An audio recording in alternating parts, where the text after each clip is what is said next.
Hi guys, welcome back sa aking channel. Samahan niyo po ako guys at mag-download po tayo ng Wi-Fi ng Bayan image.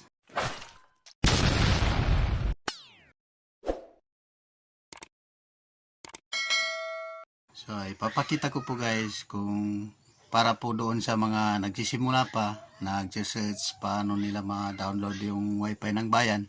So ito po yung guys, samahan po niyo ako. So ang kailangan lang natin ay laptop po, then syempre kailangan may internet po tayo.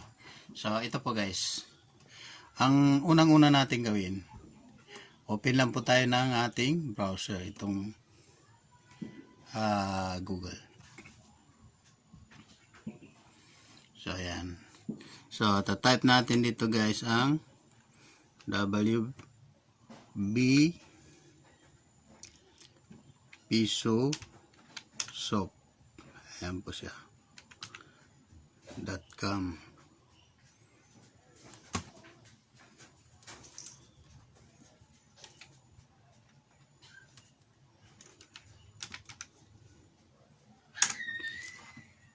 So, ayan po ang makikita natin. Unang makikita natin, bubungad sa ating guys. So, para maka-download po tayo ng ating kailangan ng image, click lang po natin dito. Ito po siya guys. Itong download po. Lalabas na po ang kailangan natin.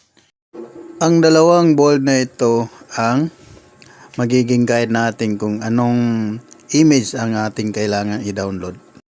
Para sa Raspberry Pi ba o para sa Orange Pi po?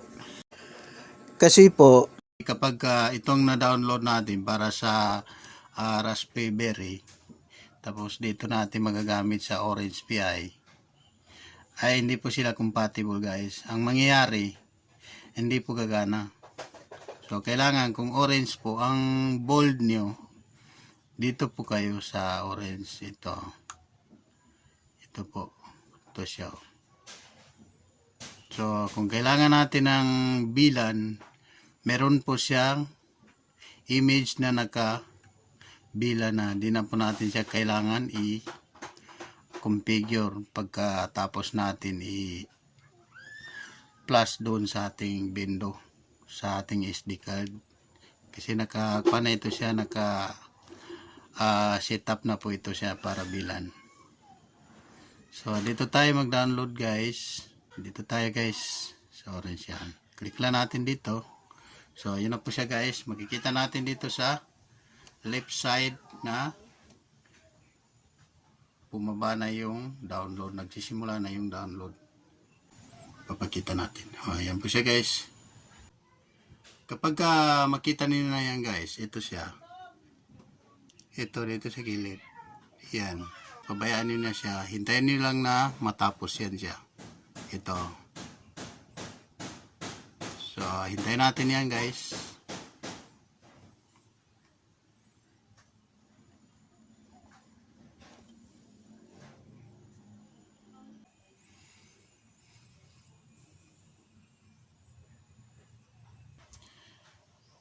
Ayan na po siya guys. Malapit na po tayo matapos mag-download. Maliit lang file nito guys, itong Wi-Fi ng bayan. Hindi po siya umabot ng 1 GB.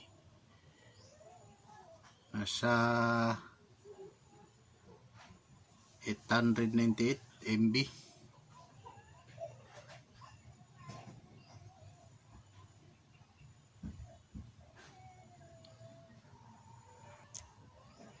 So, ayan guys, tapos na po yan siya.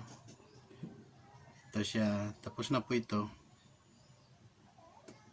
So, pagka ganito na siya guys, pwede na po natin siya hanapin doon sa folder kung saan siya na-download. Para po mabilisan natin siya mahanap, i-click lang natin dito. Parang may arrow dito, click lang natin. Then, dito tayo sa show in folder. Yan. So, ayan na siya guys. Ito po siya. Yan na po siya guys. Yan. Ito po siya.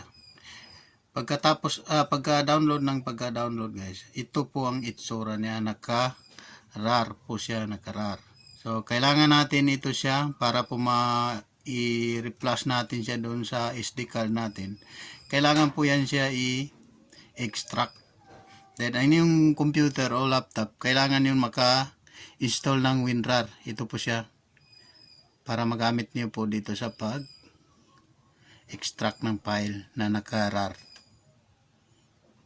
Para ma-extract po natin, then right click dito, i-extract po natin siya. So yan, pagkatapos nito guys, pwede na po siya i-flash sa ating SD card.